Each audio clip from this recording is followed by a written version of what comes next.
और यहाँ पे हम क्लास को शुरू करते हैं। पर एक चीज फिर भी मैं कहना चाहूंगा वीडियो को स्टार्ट करने से पहले, अपने क्लास को शुरू करने से पहले, कि जो लोग यहाँ पे हमारे चैनल पे नए होंगे, पहली बार आए होंगे, हमारे वीडियो को देखते होंगे, तो उन लोगों को पता होगा कि मैं क्या कहना चाहूंगा। क्योंकि देखिए, उन लोगों को नहीं पता होगा, जो नहीं नए आएंगे उनको बता रहा हूँ कि वीडियो को स्टार्ट करने से पहले फिर से मैं बोल रहा हूँ आपको कि वीडियो को लाइक करके शेयर कर लीजिए। क्योंकि मैं, जो लोग नए होंगे उनको बता देना चाहता हूं कि मैं बीच में डिस्टरबेंस नहीं चाहता हूं, कि लाइक कर लीजिए, शेयर कर लीजिए। स्टार्टिंग में आप लोग कर लीजिए, क्योंकि इतना इंपॉर्टेंट क्वेश्चन मैं आप लोग को लेकर आता हूं कि बीच में डिस्टरबेंस मैं खुद नहीं चाहता हूं कि कोई बीच में मुझे डिस्टरबेंस चाहिए। ठीक है, ये मैं नहीं चाहता हूं। आप लोग देखिए, आंसर आ रहा है, आपको पता है इसका आंसर, तो आप कमेंट कर सकते हैं, मैं देख लेता हूँ। ठीक है, लेकिन मैं ये नहीं कहना चाहूंगा बीच में कि लाइक कीजिए, शेयर कर दीजिए, ये कीजिए, वो कीजिए, फलाने ठिकाने, ये सब मैं नहीं कहना चाहता हूँ। सिर्फ और सिर्फ मैं जो क्लास करता हूँ वो अपना टॉपिक यहाँ पे चैप्टर वाइज है, यहाँ पे ध्यान देते हैं। ठीक है, तो चलिए यहाँ पे क्लास को शुरू करते हैं। उम्मीद है आप लोग वीडियो को लाइक शेयर कर लिए होंगे। चलिए यहाँ पे हम स्टार्ट करते हैं। तो फर्स्ट क्वेश्चन में यहाँ पे हमारा आता है कि जो इंपॉर्टेंट क्वेश्चन, बहुत इंपॉर्टेंट, ठीक है, यहाँ पे हमारा फर्स्ट क्वेश्चन में आता है कि तांबा का मुख्य अयस्क क्या है। ठीक है, तांबे का मुख्य अयस्क क्या है, ये पूछा गया। तो फर्स्ट ऑप्शन में यहाँ पे हमारा क्या दिया हुआ, फर्स्ट ऑप्शन में दिया हुआ कि कॉपर जो कि पाइराइट, कॉपर पाइराइट हो जाएगा, या फिर हो जाएगा मिलोनाइट हो जाएगा, या फिर हो जाएगा सीडोनाइट, या फिर हो जाएगा पेरोलाइट। ठीक है, तो यहाँ पे पूछा गया कि तांबे का अयस्क पूछा गया, मुख्य अयस्क क्या हो जाएगा। तो यहाँ पे हमारा राइट आंसर क्या हो जाएगा, राइट आंसर यहाँ पे हो जाएगा कॉपर पाइराइट। ठीक है, कॉपर पाइराइट जो हो जाएगा यहाँ पे तांबे का मुख्य अयस्क हो जाएगा। राइट आंसर, ये राइट आंसर हो जाएगा। नेक्स्ट अब यहाँ पे चलते हैं दूसरे नंबर क्वेश्चन में।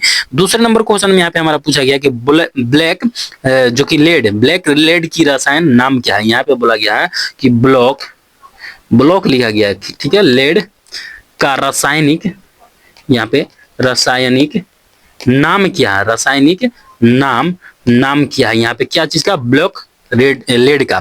तो फर्स्ट ऑप्शन में कार्बन हो जाएगा, या फिर ब्रोमाइड हो जाएगा, या फिर हो जाएगा शीशा, या फिर हो जाएगा ग्रेफाइट हो जाएगा। तो यहाँ पे हमारा पूछा गया कि ब्लॉक लेड का रासायनिक नाम क्या है। तो यहाँ पे हमारा राइट आंसर क्या हो जाएगा, राइट आंसर यहाँ पे ग्रेफाइट राइट आंसर हो जाएगा। ठीक है, ये आप सबको ध्यान रखना होगा, बहुत इंपॉर्टेंट क्वेश्चन है एसएससी जीडी के लिए। तो चलिए नेक्स्ट क्वेश्चन यहाँ पे चलते हैं तीसरे नंबर क्वेश्चन में। तीसरे नंबर क्वेश्चन में यहाँ पे हमारा पूछा गया है कि भारी मशीनों में स्नेहक के रूप में किसका प्रयोग किया जाता है। यहाँ पे पूछा गया है कि भारी मशीनों में किस स्नेहक के रूप में किसका प्रयोग किया जाता है, स्नेहक के रूप में किसका प्रयोग किया जाता है, ये पूछा गया। भारी मशीनों में स्नेहक के रूप में किसका प्रयोग किया जाता है, पारा का, ब्रोमीन का, या फिर हो जाएगा ग्रेफाइट का, या फिर हो जाएगा कि क्लोरीन का। तो यहाँ पे हमारा राइट आंसर क्या हो जाएगा, भारी मशीनों में स्नेहक के रूप में किसका प्रयोग किया जाता है। और राइट आंसर यहाँ पे हमारा हो जाएगा, राइट आंसर हो जाएगा ग्रेफाइट का प्रयोग किया जाता है। यहाँ पे स्नेहक के रूप में ग्रेफाइट का प्रयोग किया जाता है। राइट आंसर सॉरी यहाँ पे बी हो जाएगा। चलिए कोई बात नहीं, बी या डी कोई नहीं, यहाँ पे हमारा ऑप्शन जो दिया है यहाँ पे राइट आंसर यहाँ पे बी ही मान लेते हैं, बी ही हो जाएगा। ठीक है, चलिए नेक्स्ट अब यहाँ पे आते हैं चौथे नंबर क्वेश्चन में। चौथे नंबर क्वेश्चन में यहाँ पे हमारा पूछा जाता है कोशिका का ऊर्जा ग्रह किसको कहा जाता है। यहाँ पे पूछा गया है कि कोशिका का ऊर्जा ग्रह, ठीक है, ऊर्जा ग्रह किसे कहा जाता है। ठीक है, ऊर्जा ग्रह किसे कहा जाता है। फर्स्ट ऑप्शन में दिया हुआ है कि लाइसोसोम का, या फिर हो जाएगा यहाँ पे इलेक्ट्रोसोम का, या फिर हो जाएगा सेंट्रोसोम का, या फिर हो जाएगा फिर माइक्रोकॉन्ड्रिया का, या फिर हो जाएगा केंद्रक का। तो यहाँ पे कोशिका का ऊर्जा गृह बोला है कि किसे कहते हैं। तो यहाँ पे हमारा राइट आंसर क्या हो जाएगा, माइट्रोकॉन्ड्रिया को जो है यहाँ पे कोशिका का गृह कहा जाता है। Right answer C right answer हो जाएगा। नेक्स्ट अब यहाँ पे चलते हैं पांचवें नंबर क्वेश्चन में। पांचवें नंबर क्वेश्चन में यहाँ पे हमारा आता है फेफड़ा का मुख्य कार्य क्या होता है। यहाँ पे बोला गया है कि फेफड़ा का मुख्य मुख्य कार्य क्या होता है? फर्स्ट ऑप्शन में पाचन करना, या फिर जो रक्त को शुद्ध करना, या फिर हो जाएगा यहाँ पे ऑक्सीजन को रक्त में प्रवाहित करना, या फिर हो जाएगा अवशोषण करना। यहाँ पे फेफड़ा का मुख्य कार्य क्या होता है ये पूछा गया है। तो यहाँ पे हमारा राइट आंसर क्या हो जाएगा? राइट आंसर यहाँ पे हमारा हो जाएगा ऑक्सीजन को रक्त में प्रवाहित करना, ये जो है फेफड़े का काम होता है। राइट आंसर क्या हो जाएगा? राइट आंसर यहाँ पे हमारा सी राइट आंसर हो जाएगा। नेक्स्ट अब यहाँ पे चलते हैं, यहाँ पे आते हैं छठे नंबर क्वेश्चन में। छठे नंबर क्वेश्चन में यहाँ पे हमारा आता है मास्टर ग्रंथि कौन कहलाती है? मतलब यहाँ पे बोला गया है कि मास्टर ग्रंथि, ठीक है, मास्टर ग्रंथि कौन कहलाती है ये पूछा गया, ठीक है। तो यहाँ पे हमारा फर्स्ट ऑप्शन में क्या दिया? थायराइड ग्रंथि, या फिर हो जाएगा एंड्रिनल ग्रंथि, या फिर हो जाएगा थाइमस, या फिर हो जाएगा पीयूष ग्रंथि। तो यहाँ पे हमारा राइट आंसर क्या हो जाएगा कि मास्टर ग्रंथि किसे कौन कहलाती है? तो यहाँ पे हमारा राइट आंसर हो जाएगा पीयूष ग्रंथि को, पीयूष, ठीक है, पीयूष ग्रंथि को यहाँ पे जो कि हमारा मास्टर ग्रंथि कहा जाता है। Right answer C D right answer हो जाएगा। नेक्स्ट अब यहाँ पे कल चलते हैं सातवें नंबर क्वेश्चन में। सातवें नंबर में यहाँ पे हमारा आता है विटामिन बी का रासायनिक नाम क्या है? यहाँ पे बोला गया है कि विटामिन बी का रासायनिक नाम क्या है? फर्स्ट ऑप्शन में दिया हुआ है पायरिडोक्सी, या फिर हो जाएगा थाइमीन हो जाएगा, या फिर राइबोफ्लोविन हो जाएगा, या फिर हो जाएगा निकोहिमाइड हो जाता है। तो यहाँ पे बोला गया विटामिन बी का रासायनिक नाम क्या है? तो यहाँ पे हमारा राइट आंसर क्या हो जाएगा? यहाँ पे हमारा जो है डाउट हो रहा है, विटामिन बी नहीं होगा यहाँ पे क्वेश्चन में। यहाँ पे विटामिन B6 होगा, ठीक है, विटामिन B6 होगा। क्या रासायनिक नाम क्या है ये पूछा गया है। तो यहाँ पे हमारा राइट आंसर क्या हो जाएगा? राइट आंसर जो हो जाएगा यहाँ पे हमारा ये राइट आंसर हो जाएगा पायरिडोक्सी, ठीक है, पायरिडोक्सिन हो जाएगा, जो कि विटामिन B6 का रासायनिक नाम हो जाएगा, ठीक है। चलिए राइट आंसर ये राइट आंसर हो जाएगा। नेक्स्ट अब यहाँ पे चलते हैं आठवें नंबर क्वेश्चन में। आठवें नंबर क्वेश्चन में यहाँ पे हमारा आता है भारत में इंटरनेट की शुरुआत कब हुई? इंटरनेट की शुरुआत कब हुई ये पूछा गया कि भारत में इंटरनेट की शुरुआत जो कि शुरुआत कब हुई, यहाँ पे पूछा गया इंटरनेट की शुरुआत कब हुई भारत में। तो यहाँ पे हमारा ऑप्शन में क्या दिया हुआ? फर्स्ट ऑप्शन में दिया हुआ है वो कि 1885 में, या फिर 901 में, या फिर 986 में, या फिर हो जाएगा 1995। यहाँ पे 1895, या फिर 1901, या फिर 1986, या फिर 1900 यहाँ पे 95 में। तो यहाँ पे पूछा गया कि भारत में इंटरनेट की शुरुआत कब किया गया है। तो यहाँ पे हमारा राइट आंसर क्या हो जाएगा? राइट आंसर यहाँ पे हो जाएगा 1995 में भारत में इंटरनेट की शुरुआत किया गया था। राइट आंसर क्या हो जाएगा? Right answer D right answer हो जाएगा। नेक्स्ट अब यहाँ पे चलते हैं 9वें नंबर क्वेश्चन में। 9वें नंबर क्वेश्चन में यहाँ पे हमारा आता है कि राष्ट्रीय सूची विज्ञान केंद्र की स्थापना कब किया गया है। यहाँ पे बोला गया है कि विज्ञान केंद्र, ठीक है, विज्ञान केंद्र की स्थापना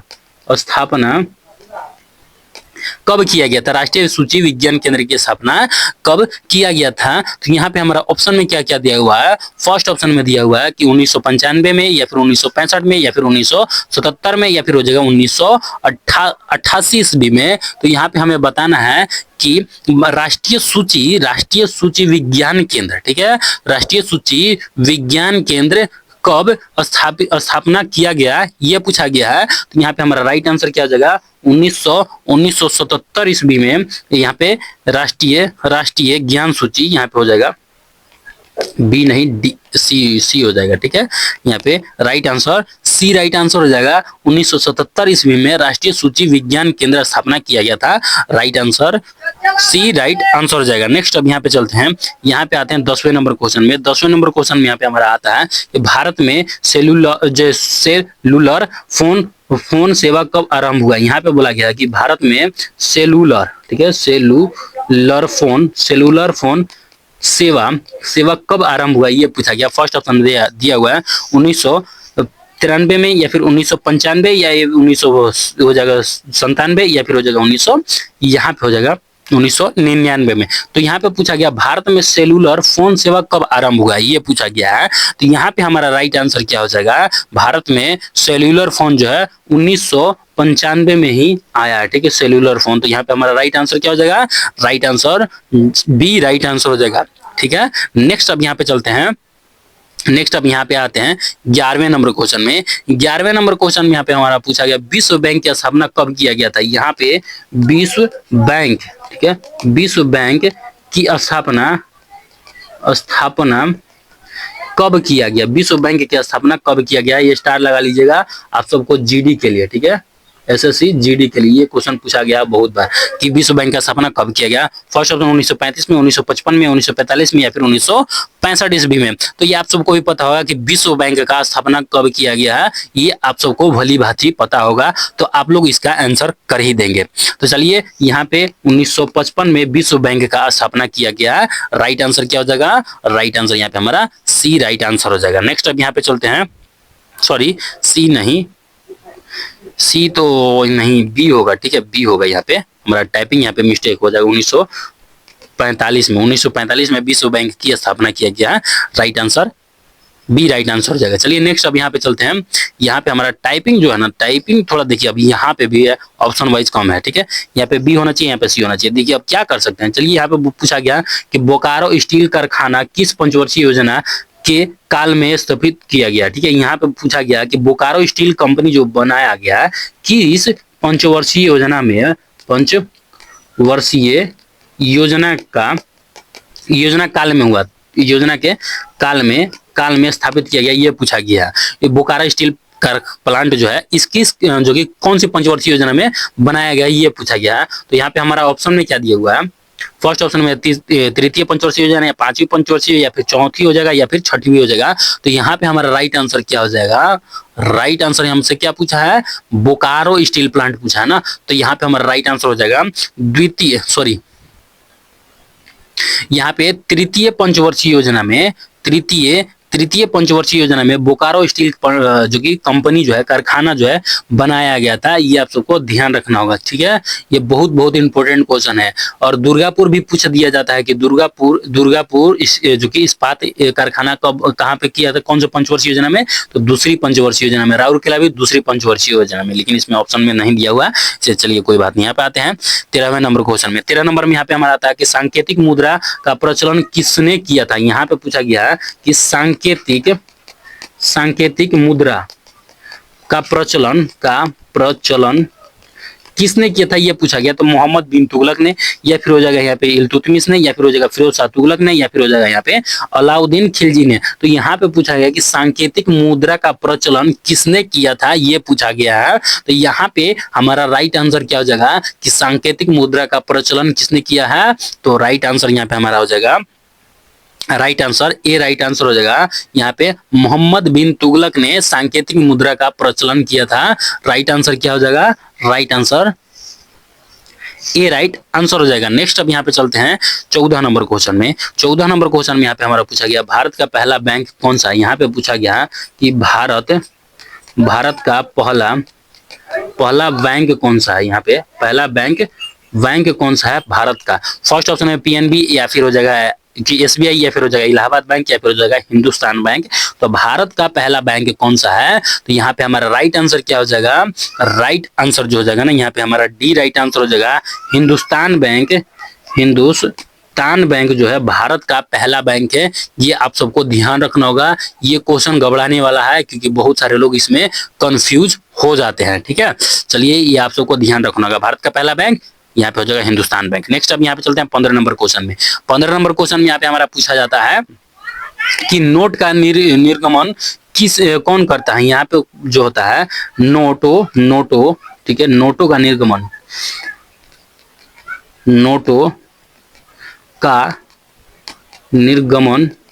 कौन करता है। एसबीआई करता है, आरबीआई करता है, पीएनबी करता है, या फिर एक्सेस करता है। तो नोटों का निर्गमन कौन करता है। तो यहाँ पे हमारा राइट आंसर क्या हो जाएगा कि नोटों का निर्गमन कौन करता है। राइट आंसर जो हो जाएगा ना यहाँ पे हमारा भारतीय रिजर्व बैंक करता है। ठीक है, यहाँ पे राइट आंसर क्या हो जाएगा, बी राइट आंसर हो जाएगा। भारतीय यहाँ पे रिजर्व बैंक मतलब आरबीआई जो है नोटों का निर्गमन करता है। राइट आंसर क्या हो जाएगा, राइट आंसर यहाँ पे हमारा बी राइट आंसर हो जाएगा।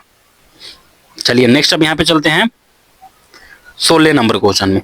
16 नंबर क्वेश्चन में यहाँ पे हमारा आता है कि नोटों का निर्गमन किस प्रणाली द्वारा जो कि प्रणाली द्वारा किया जाता है। यहाँ पे पूछा गया किस प्रणाली द्वारा जारी किया जाता है, नोटों का निर्गमन किया जाता है। तो फर्स्ट ऑप्शन में दिया हुआ है न्यूनतम कोष प्रणाली या फिर बजटीय प्रणाली द्वारा या फिर आरक्षित कोष द्वारा या फिर जो हो जाएगा जमा कोष द्वारा। यहाँ पे निर्गमन का किस प्रणाली द्वारा किया जाता है, नोट का मतलब निर्गमन किया जाता है, ये पूछा गया है। तो यहाँ पे हमारा राइट आंसर हो जाएगा, यहाँ पे हो जाएगा न्यूनतम कोष। ठीक है, न्यूनतम कोष प्रणाली द्वारा जो कि नोट यहाँ पे नोटों का निर्गमन किया जाता है। Right answer A right answer हो जाएगा। नेक्स्ट अब यहाँ पे चलते हैं, नेक्स्ट अब यहाँ पे आते हैं 17 नंबर क्वेश्चन में। 17 नंबर क्वेश्चन यहाँ पे बहुत इंपॉर्टेंट क्वेश्चन है और यहाँ पे आप सबको पता भी होगा कि पूरे विश्व में किस बैंक का सर्वाधिक शाखाएं हैं। पूरे विश्व में बोला है कि पूरे विश्व में किस बैंक का, यहाँ पे किस बैंक की शाखा है। ठीक है, सर्वाधिक बोला है कि सर्वाधिक शाखा है, यहाँ पे बोला गया कि शाखा है। तो यहाँ पे हमारा ऑप्शन में क्या क्या दिया हुआ, फर्स्ट ऑप्शन में दिया हुआ है कि आरबीआई का या पीएनबी या फिर हो जाएगा एक्सेस या फिर हो जाएगा यहाँ पे जो कि एसबीआई का। तो पूरे विश्व में किस बैंक का सर्वाधिक शाखाएं हैं, तो यहाँ पे हमारा राइट आंसर क्या हो जाएगा, राइट आंसर यहाँ पे हो जाएगा एसबीआई का, स्टेट बैंक ऑफ इंडिया। ठीक है, स्टेट बैंक ऑफ इंडिया का जो है, इंडिया का पूरे विश्व में सबसे ज्यादा इसकी शाखाएं हैं। ठीक है, ये आप सबको ध्यान देना होगा। चलिए नेक्स्ट अब यहाँ पे चलते हैं, नेक्स्ट अब यहाँ पे आते हैं 18 नंबर क्वेश्चन में। 18 नंबर क्वेश्चन में यहाँ पे हमारा आता है कि आयात निर्यात बैंक जो कि एग्जिम हो की स्थापना कब, यहाँ पे एग्जिम की स्थापना जो है कब किया गया था, ये पूछा गया है। तो यहाँ पे हमारा ऑप्शन में क्या दिया हुआ है, यहाँ पे फर्स्ट ऑप्शन में 1980 में या फिर 1982 में या फिर 1981 में या फिर 1983 में। तो यहाँ पे पूछा गया है आयात निर्यात बैंक जो कि एग्जिम है। ठीक है, EXIM एग्जिम की स्थापना कब किया गया था। तो यहाँ पे हमारा राइट आंसर क्या हो जाएगा, राइट आंसर यहाँ पे हमारा हो जाएगा कि इसका जो है 1982 में आयात निर्यात 1982 में सही है। राइट आंसर यहाँ पे हमारा ऑप्शन गलती दे दिया हो, 1982 में और 1 जनवरी 1982। राइट आंसर यहाँ पे सी राइट आंसर हो जाएगा। ठीक है, तो नेक्स्ट अब यहाँ पे आते हैं 19 नंबर क्वेश्चन में। 19 नंबर क्वेश्चन में यहाँ पे हमारा आता है कि जानकी रमण समिति का जो कि संबंध किस घोटाले से है। यहाँ पे पूछा गया कि जानकी रमण समिति का संबंध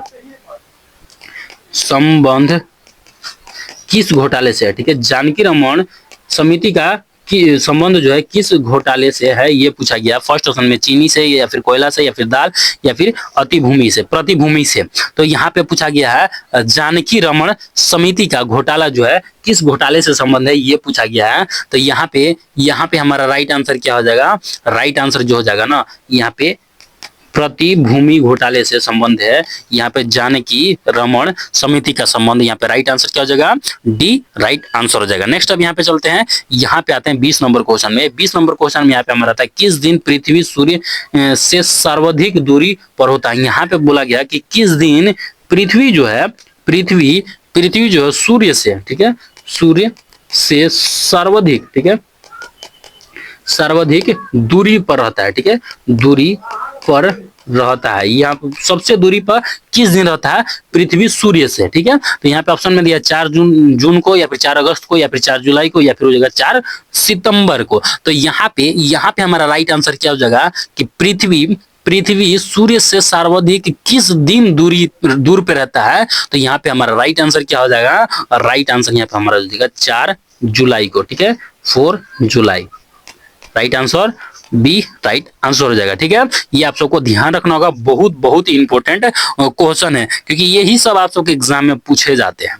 ठीक है, और ये पूछ देगा कि पृथ्वी का अक्षांशीय रेखाओं की संख्या कितनी है। रेखाओं की संख्या यहाँ पे लिख देता हूं, रेखाओं की संख्या पृथ्वी की, यहाँ पे लिख देते हैं पूरी तरह से, अच्छी तरह से। पृथ्वी की,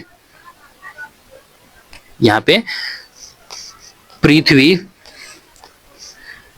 पृथ्वी पर अक्षांशों की संख्या। ठीक है, यहाँ पे अक्षांशों रेखा की संख्या, रेखाओं की संख्या। ठीक है, की संख्या जो है, संख्या कितनी है, यहाँ पे हो जाएगा 180 संख्या है। ठीक है, तो चलिए यहाँ पे हमारा जो क्लास था, आज की क्लास यहाँ पे 20 क्वेश्चन मैंने आप सबको करा दिया, जो